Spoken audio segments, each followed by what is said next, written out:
everyone. Welcome to the Tulsa World Opinion podcast. This is Ginnie and Barry talking, and this week we're talking with Representative John Waldron. We're venting, those not of you talking. who don't know, excuse me, Barry? We're venting, not talking. Venting. Barry's always venting. Barry rarely talks. It's all venting. Maybe kvetching. Kvetching, good. But Barry's a local comedian and author, and he can be found at friedmanoftheplains.com. And Representative Waldron is one of our best history teachers Oklahoma's had. He's was Teacher of the Year in Tulsa, but also the Oklahoma Foundation for Excellence awarded him a medal. I think you founded Booker T. Washington's Model UN. He had experience of over 20 years teaching history, advanced history, medieval history, U.S. history, you name it. So he is the expert here. And we wanted to talk this week about House Bill 1775. And we'll just I'll just say it's a dumb law, but we are dealing with it. And Barry and I had questions about it, but if you don't mind starting, Representative Waldron, explaining what it is, because I think people think they know what it is. It's referred to as a CRT law, but I mean, what does it actually say? So House Bill 1775 has some pretty clear prescribed language about what teachers are not supposed to teach. They're not supposed to teach anything that would teach that students should feel guilty because of their race, or that they bear responsibility for injustices of the past. It's actually written in the form of a few very clear formulas that if you avoid, then you're not in violation of 1775. So written, as it is written, it tells teachers not to do a few things. It's kind of like those 7 deadly words you're not supposed to say on TV. However, maybe I'll just pause with that however and see if you have a follow-up question. Well, okay, isn't the fact that it's vague the point? That if you chill teachers into thinking, can I say this, can I say that? Maybe I just won't say anything. And isn't that really the point of 1775? The less specific it is, the more effective the authors of the bill wanted it to be. Since this is a podcast, I'll mention that I was tapping my nose as he spoke. Yes, exactamundo, that's the point. During the debate, CRT was mentioned, which stands for critical race theory. Critical race theory, of course, is a theory that's taught in certain law school classrooms to talk about the effects of institutionalized race in American power structures, which has a relevant legal application. I've never studied CRT, I've never taught CRT, and CRT is not written into the legislation, but it was all over the debate because people said they had heard that CRT was being taught. When pressed for examples, they said, well, there was this training at OSU this one time. Strangely, the law does not apply to our undergraduate or postgraduate programs, only to K-12. And during the entire debate, there was never an example of CRT brought forward. There was a lot of language about students being made to feel guilty, air quotes, and how we ought not to be doing that. And that brings us into the problematic nature of the bill. The bill is designed to regulate feelings. Whoa, whoa, whoa, feelings. And how are we going to do that? How are we going to regulate what's going on inside a kid's head? We aren't. That means the vagueness and ambiguity of the law allows policymakers to make whatever they want out of it, and they have. I've got a general question and a specific one. Okay. General question is, isn't the teaching of history, or isn't history supposed to make you feel uncomfortable? That's the general question. Yeah. And the specific one is, you know your colleagues, what motivates them? Do they want the end of public education? Because it seems to me, if enough teachers quit, if enough administrators are bumfuzzled, if enough districts sink from the weight of truly onerous and incomprehensible regulations, the system falls apart and students and parents leave. Isn't that the goal, or is that too cynical? Let's take the first one. Sure. Is history supposed to make you feel uncomfortable? Is teaching history well supposed to do that? If history was not supposed to make people feel uncomfortable, the book would be called Folks of the Flower Moon. Yeah, history is the story of what happened, human nature being what it was. There's going to be a lot of light and a lot of darkness. If all you talk about are the good things, you're not going to understand how we got where we are. Now, is the intention of the bill to destroy public education? It sure acts that way, because it has a chilling effect on teachers. Irresponsible officials have used it to to put asterisks on the accreditation of 2 school districts, in a pretty arbitrary fashion. It all at a time of an historic teacher shortage. So now we're asking teachers who are teaching under unimaginably difficult conditions, hardest teaching conditions in a generation. We're going to ask them to do that while looking over their shoulder all the time, wondering if they're ever going to get a 1775 complaint. Yeah. Going back to your original point. Yes. 1775 was never about teacher training protocols. No. So what teachers feel like was being told to them at these training seminars is outside of 1775. Exactly, but somehow it's gotten inside 1775, because the complaint we heard from about TPS came from a very controversial teacher complaining about a professional development she received. But it shows how vague that law is and how it can be applied so capriciously. I mean, but kind of going back to the idea of teaching history, because you've done this for more than 20 years. You actually, I think, taught Holocaust education before it was mandated, and now, and thank you for getting that to be part of the curriculum. I would say we encouraged it, rather than mandated what teachers have to do. Encourage it, but how? My first question is: have you ever actually had a student feel really guilty about their race because of history they find out? Has that actually ever occurred? No, not really. I mean, if you present students with the facts, I mean, a teenager's not going to feel guilty about something that happened 30 years ago, because that's ancient history for them. Right. They won't feel a personal responsibility. But I will say that after the 2016 election, we did start to have sharper conversations, because the political space in which we could talk about things in an honest way narrowed. Something shifted in our culture, which allowed people permission to say a lot of awful things and feel like that should be protected speech. But anything a teacher says, now you start to see why less students than teachers, but you're starting to see people feel like they have permission to vent their ugliest thoughts and to claim that they're being persecuted, which is ironic when you consider who's making the complaints and what they're complaining about.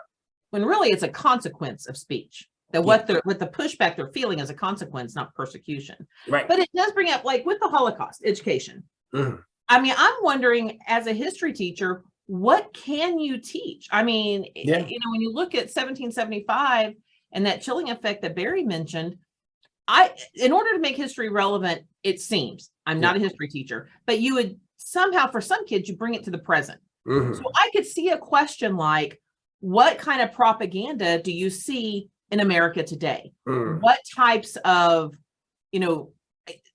can you even do that? I mean, that's what I'm wondering. Could you even make that assignment today? Well, on the face of it, yes. You can blame the Nazis. And so you've got these natural bad guys. We love to have bad guys in Oklahoma, especially foreign bad guys. So you could do that lesson and nobody would bat an eye until the students started to think about it and talk about it. Now, every year, you could say the Proud Boys. Yeah. There's probably Proud Boys in Oklahoma.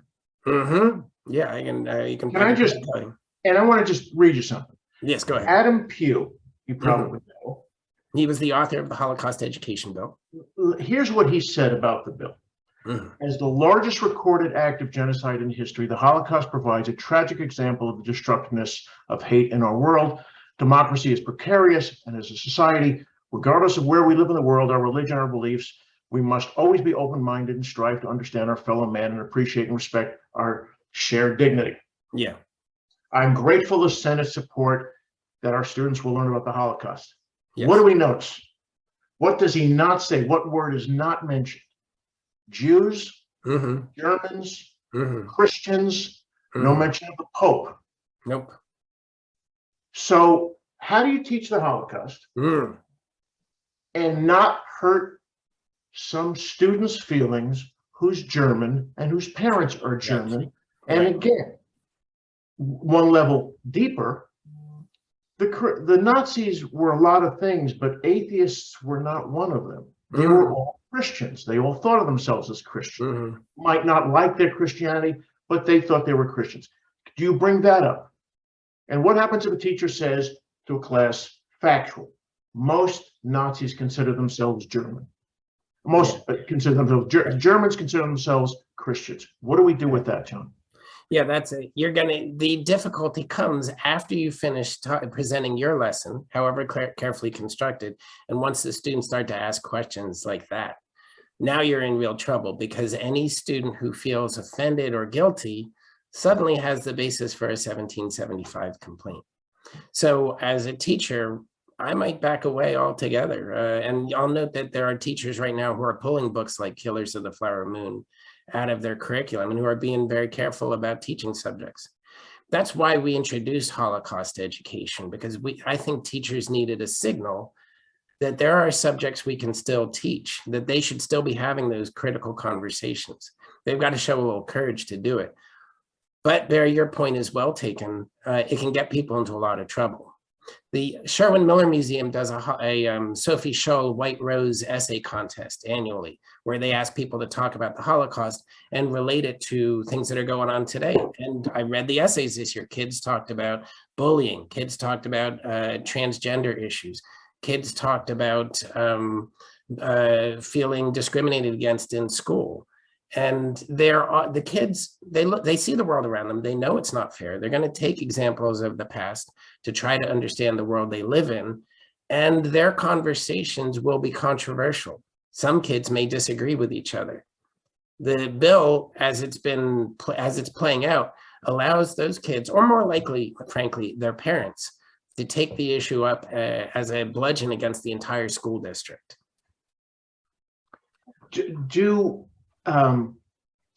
Do teachers now feel comfortable to say, for instance, Germans did this to Jews, blacks did this to whites, full stop?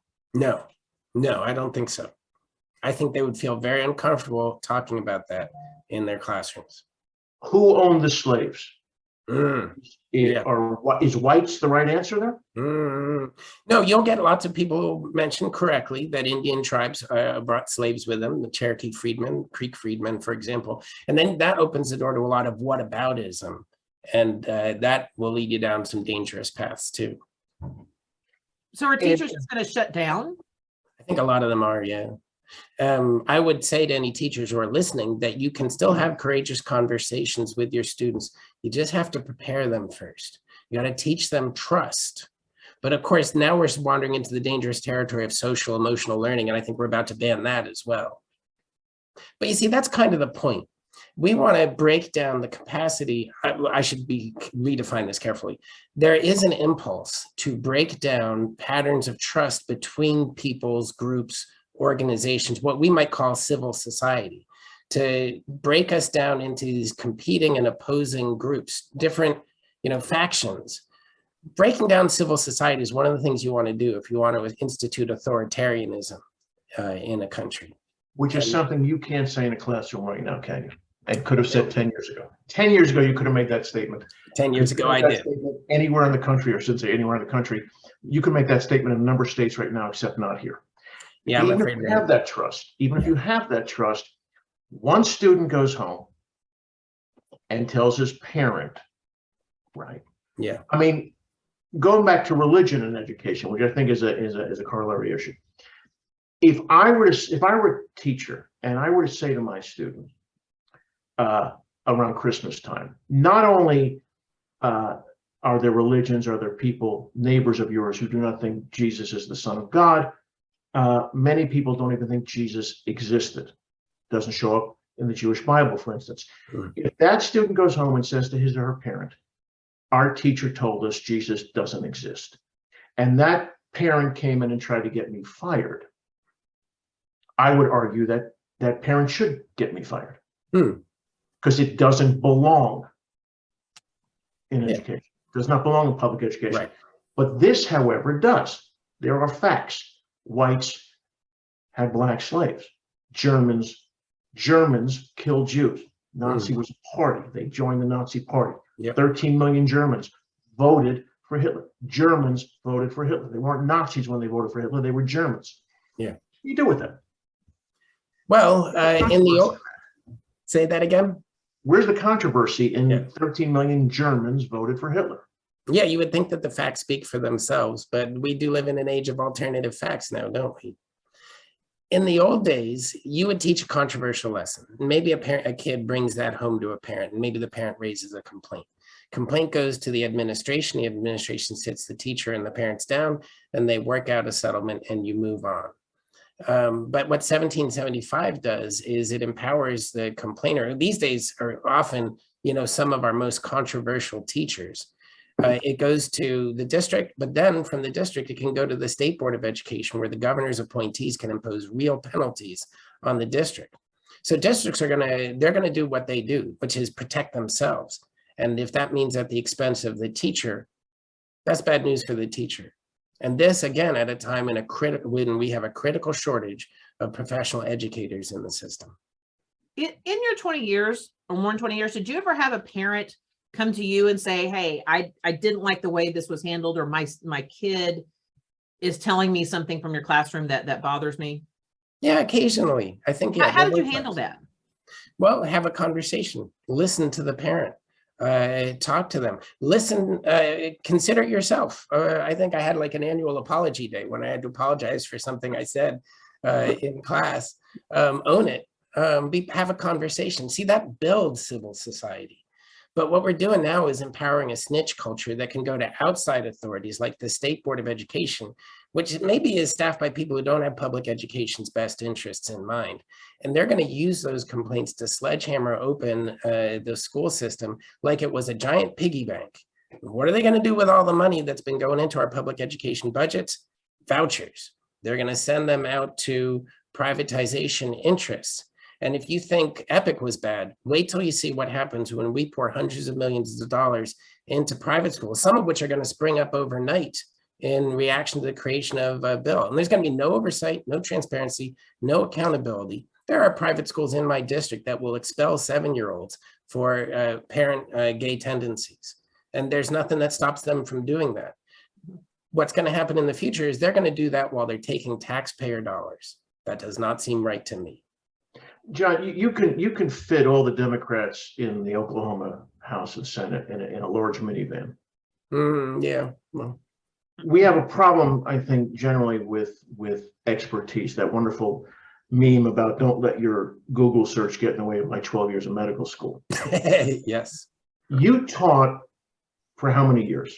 20 years in Tulsa and 5 years on the East Coast. When you bring that expertise, that experience to your legislators, to your colleagues, and say to them, I was in the classroom. This is not going to work. This is going to do the absolute worst thing for education, public education. What do they say to you? Or do they even listen to you? They don't have to, because there's six of you in a car. They don't have to listen to Democrats. Super majorities, they really don't have to listen to you at all. Yeah, that's a sure conversation won't affect them. But what did they say to you when you said to them, this is nuts? Good question. First of all, there are educators on both sides of the aisle. There's a lot of good pro-public education Republicans in the House and the Senate, and they fight on behalf of their schools. The thing about them is they don't carry this legislation. On the House floor, the bill was carried by a man who makes cabinets for a living. And that's the problem. Supermajorities, they don't have to listen, they don't have to listen to the Democrats, but they also don't have to listen to the pro-education wing of their own party when they run legislation like this forward. So yeah, your expertise doesn't matter. And neither do my Republican educator colleagues. Their expertise doesn't matter. They all knew CRT wasn't being taught in the classroom, but it was either put up or shut up. And that is the problem with supermajority government. Being Republican number 82 in the House does not give you a lot of clout. It concentrates a lot of power in leadership and in the special interest money behind them. But those 82 Republicans who don't have any power, they won't break away from the mothership, will they? Not so far. How onerous the legislations are, they will not break away because they like the power, they like the chairmanships, they like the big offices.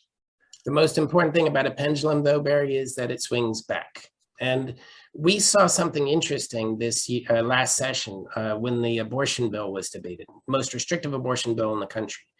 A Republican legislator stood up and spoke against it in debate, something I'd never seen before. And Republicans, only a couple, voted against it. But I think that was the first crack in the supermajority.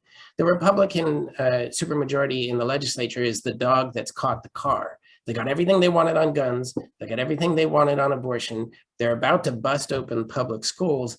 And a bunch of Republicans who live in small towns that don't have access to private schools are going to see how bad that is for them. So I think we have to keep talking about this issue. We have to keep reminding people that there are people acting not in their best interest and running the legislature right now. And I think eventually the pendulum starts to swing back. That's what teaching history taught me anyway. One of the things I noticed is that particularly history education came under attack, which I honestly didn't see coming. I mean, I knew public schools were always being attacked, but where is this from going after particularly, I mean, this is on you. I mean, this was something you dedicated your life to. Yeah. When they're coming at you like that, why? I mean, are they just not comfortable with their own family's history and they're trying to rewrite it? Why did that get passed is what I'm trying to figure out. Well, let's just imagine that you're a banker whose grandfather got on the Cherokee rolls somehow. There's a lot of people in Oklahoma with histories that go back to their skeletons in their closets, and we really don't want to talk about it. I put up a thing on Twitter today about how the grandchildren of grifters want to stop teachers from teaching about the grift. Yeah, that's a very real issue. And there are private schools that are still holding, land run days, talking about the pioneers as if Native American tribes never existed in Oklahoma. If all we see of ourselves, if history began with the Sooners, then Oklahoma doesn't make any sense. So history teachers are on the chopping block now because they do know that Oklahoma history goes back before that. The irony is, think about who's teaching history in our schools. There's a lot of those history teachers are also your football coach, your baseball coach, your basketball coach, and somehow these pinko commies are there indoctrinating your kids. That doesn't make any sense. No, but that's what they've gotten people to believe. You mentioned the small towns and how some of these rural areas are now getting it because and I grew up in a small town, and the school is the identity. I mean, without everyone, Friday Night Lights is a real deal. You don't have to have kids in school and that stadium's packed.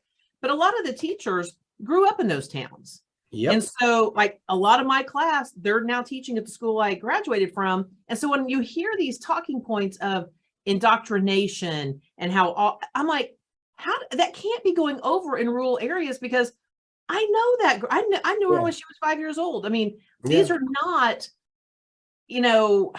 unknown people in these small towns. And I just don't know. I think that's where it's not going to go over well, I would think. And that's where you get your support for some of to protect some of these things. But with House Bill 1775, going back to that, do you remember, I mean, was there a flashpoint that led to that? Was it something that just kind of sneakily went through, or was it, how did this come up? If there was a flashpoint, it seemed to happen simultaneously all around the country, wherever Republican majorities were in the legislature. There was vague reference by a gentleman from Hugo that there had been something said at a mandatory training for professors at OSU, or maybe it was students, I don't even know. He didn't give any specifics. That was the basis for it. But it was like the time Joe McCarthy got in front of the ladies' backgammon club in Wheeling, West Virginia, and said, there are 57 communists in the State Department. There weren't 57 communists in the State Department. He made the number up. But it became, it tapped into a people's suspicion, fear, and paranoia and became a political force. Okay, is the motivation then fear? Is it racism? Is it we're losing our America, which is racism? I mean, what drives them? Because again, even you talked about the dog that caught the car. They have everything they want on all these pieces of legislation. And they took away the victories from the left that the left didn't really celebrate because we didn't know we had them. So now that they have everything they want, what do they have? What is it they now have that they didn't have before? They literally, and you're right, they wouldn't notice critical race theory if it fell on the floor of the Capitol. They wouldn't know what it was.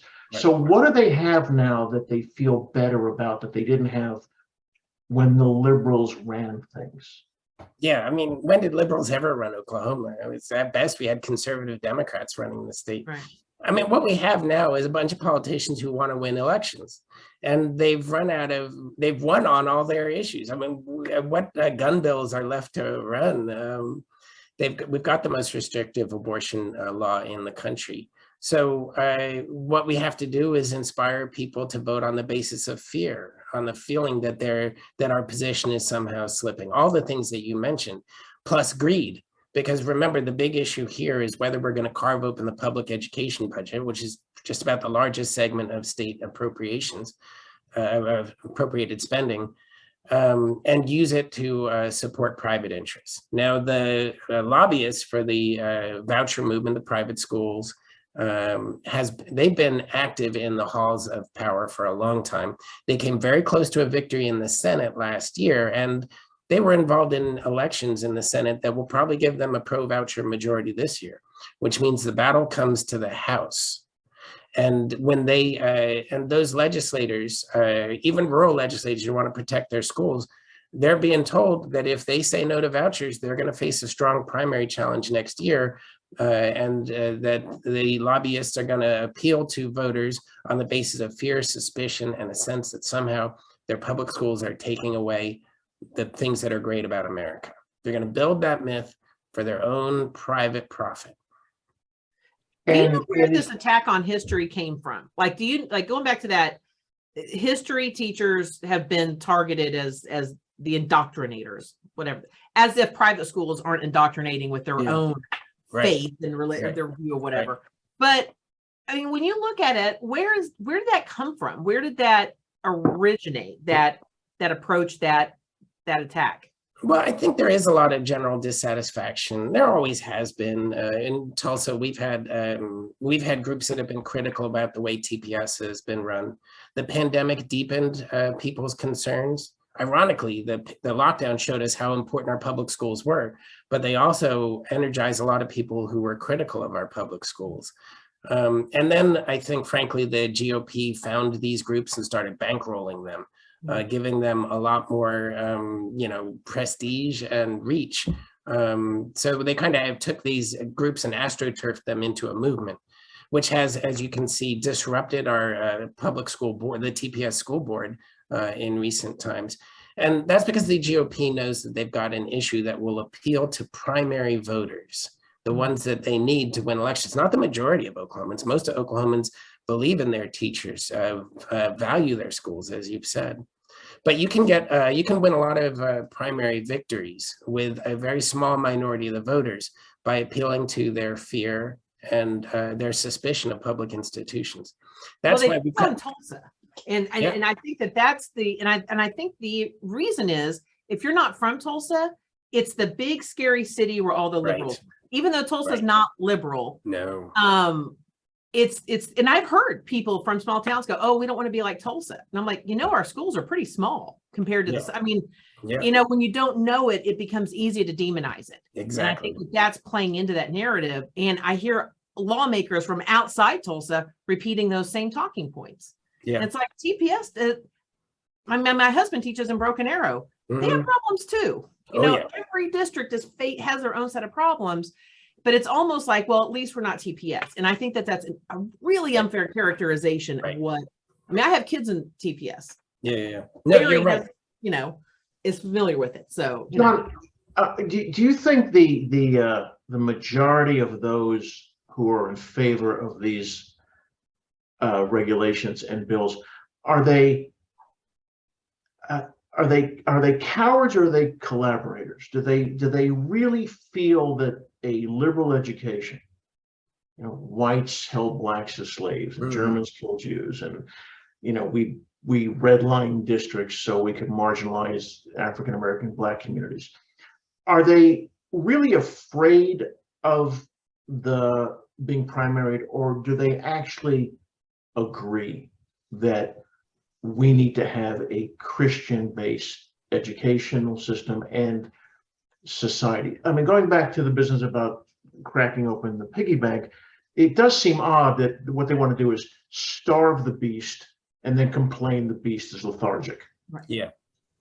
But what do you think the motivation is? In other words, you talk about these small legislators who really are opposed to privatization and charter schools because they're going to lose money. Will that eventually be enough for them to rise up and say, no, we are leaving a party that promotes that? Or are they going to say, well, we agree with them on abortion and guns and school prayer, so we'll let them have this? I think we have to have a debate about the meaning of the word eventually. But I will tell you that about 45% of the legislators in the House and Senate are or were Democrats. And that if you were to also consider that there are districts that are becoming purple in places like Tulsa and the suburbs, it could be flipped. And there's a natural coalition between public school legislators in small towns with the cities. It is possible to foresee a new electoral map that's closer to 50-50 and probably more responsive to general election voters and works better. You can see a roadmap forward if we take away hot button issues like abortion and straight party ticket voting. And you can see that also in the way that we vote on ballot initiatives, Medicaid expansion, criminal justice reform, alcohol modernization. Those all happened in referenda, and medical marijuana. And people, when you take away the distractions of party and, you know, hot button social issues and dark money mailings, people tend to vote their own interests. So I think we could find a legislature that's less a supermajority dependent held by the whip handle by primary voters into a legislature that's more responsive to most Oklahomans. It's just going to take a long time to build that center coalition out of what we've got right now. What does the left not do in this state? The 11 of us that there are. Yeah. What do we not do that we should do? We don't talk to that coalition. We don't talk to rural voters. We don't represent their interests. But things like, you know, hunting rights, your public schools, your hospitals, your healthcare systems, infrastructure, jobs, these are all statewide issues that urban legislators should be talking about. I'm doing an interim study on criminal justice reform. One of the things I want to bring up is that rural Oklahoma has far less access to diversion programs. They got to send people to prison because they don't have, you know, sufficient drug courts or things like women in recovery to put people, so they have to go to prison. And that's not good for rural Oklahoma.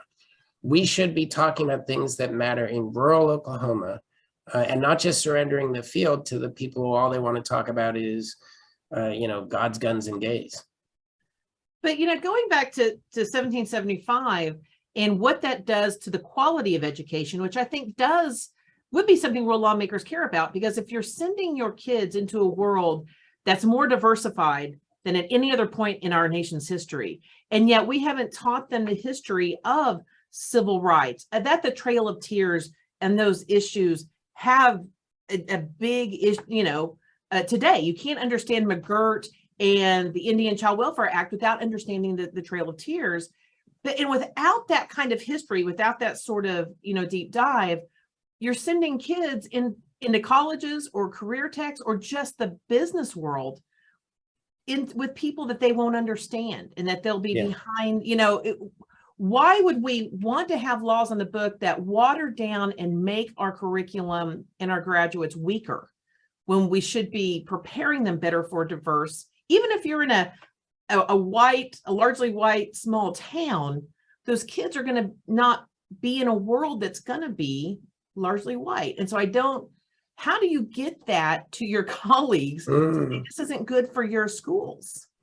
Well, I think that's the Panasonic experience demonstrated to us, that we have to choose between the past and the future.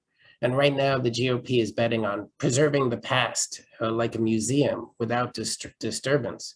But I taught at Booker T. Washington, go Hornets, a school that brought white kids from private schools in South Tulsa into classrooms with Black kids from North Tulsa. And they had to learn from each other. They had to rub elbows and experience each other's things. Sometimes they had conflicts and sharp arguments, and that was good for the white kids and the Black kids and the Hispanic kids and the Indian kids and all the kids that were coming together. They got to learn more about what America looked like. But then all too often they went to OU or OSU and found that their college experience was less diverse than their high school experience. We still let people sequester themselves in images of America that don't actually look like America. And that's unfortunate. If we want to draw in companies like Panasonic, we have to be able to create a place that workers want to live in. The representative from the county where the plant was going to be said, we don't want them bringing their liberal workers to Oklahoma. And Panasonic, probably for a lot of other reasons too, but they decided that Oklahoma wasn't quite ready for prime time when they saw what we were getting up to in our legislature. We've got to either choose between moving forward with the rest of the world or, living in, some kind of black and white version of America circa 1953. There's a sense I get that there is a feeling among conservatives that we're all welcome. We're all Americans, but this is a Christian country. You're welcome here.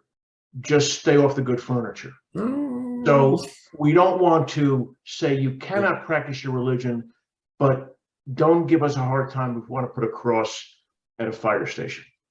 Right. So the notion that there are people here who are guests, welcome guests, but let's remember that this is a Christian white nation and we accept everybody. Not that the atheist has as much right to the American experience, infrastructure, governance as a white Christian in South Tulsa.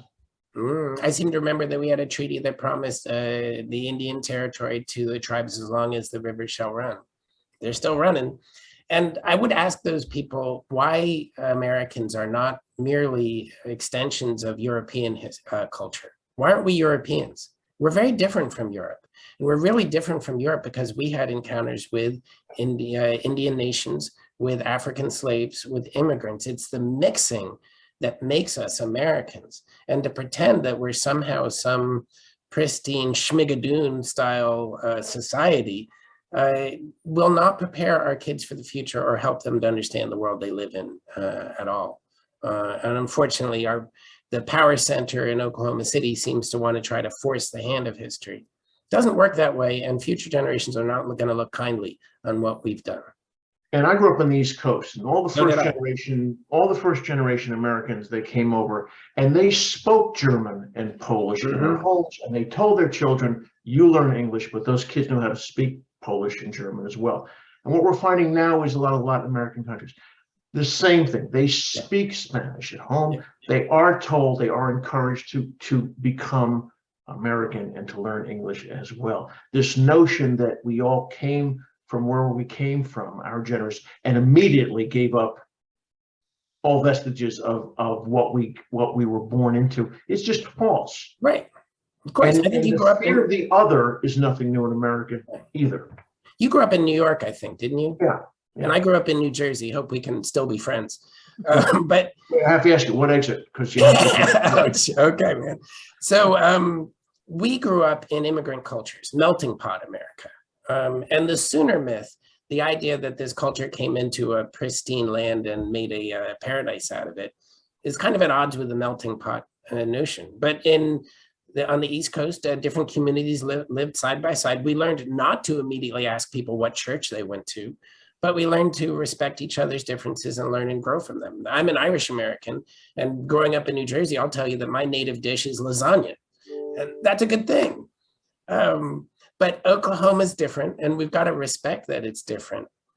But it's also part of a larger world. And the power struggle, if you look at who we elect, it's overwhelmingly male, it's overwhelmingly white.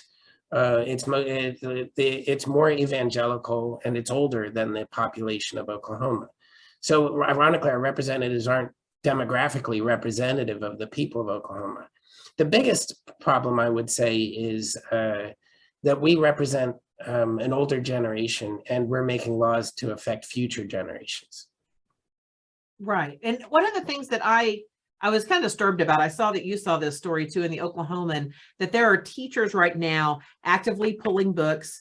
A math teacher who had, and I thought it was a genius idea, which is to look at disparities, which is something I do in my job all the time. You know, what is the Black, you know, home ownership rate versus white, Latino, and others. And she's eliminating all that because we don't want to look at race. But so much of our world, race is a factor. And so what would you say to teachers who are now not going to teach Killers of the Flower Moon, even though we got a major motion picture coming out in January on it, who are doing all these things?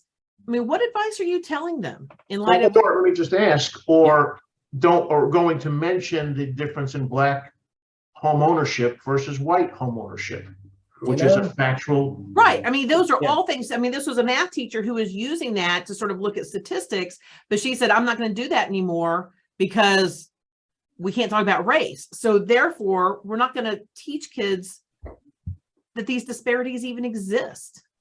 All right, well, I'll tell you a story. The Irish have this hedge master tradition. So back in the days of the penal laws, the English forbade the teaching of Irish and Irish culture, and they imposed all these absentee landlords with managers who would ride up and down the lanes inspecting the properties. And as they rode down the lane, they'd find an old Irish hedge master trimming the hedge, and the hedge master would tip his hat to the manager, and the manager would tip his hat and ride on. What the landlord didn't see was all the Irish children hiding under the hedge.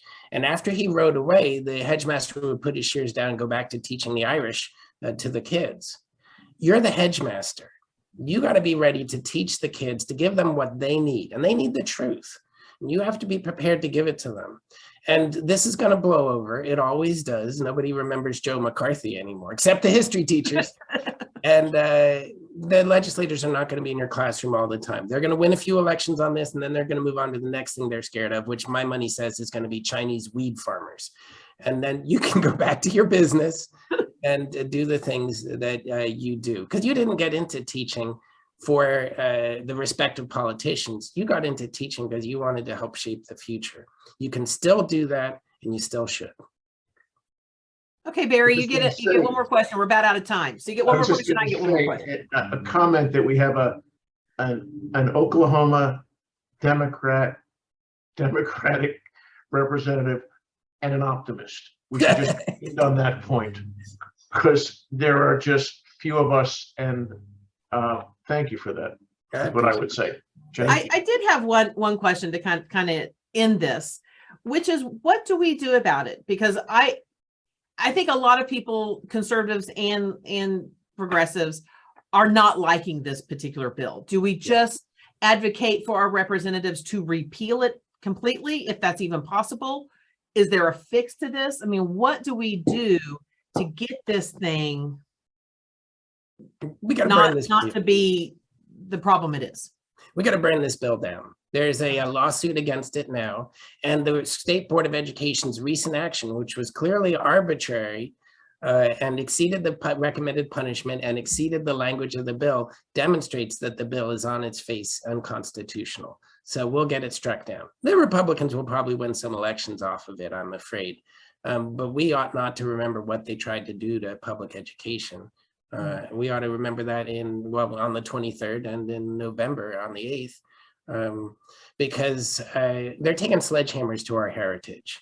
They think they're preserving heritage. They're doing the opposite. They're taking a sledgehammer to the truth. So keep calm and teach on, remember and respond.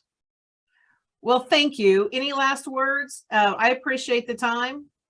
I do too. Thanks for the rhyme at the end. I appreciate that. And I'll just leave by saying, those who forget their history have to take my class all over again. I would love to take your class. So. Thank you very much. It was a real honor to come on your show. Thank you all very much. Bye-bye. Bye-bye.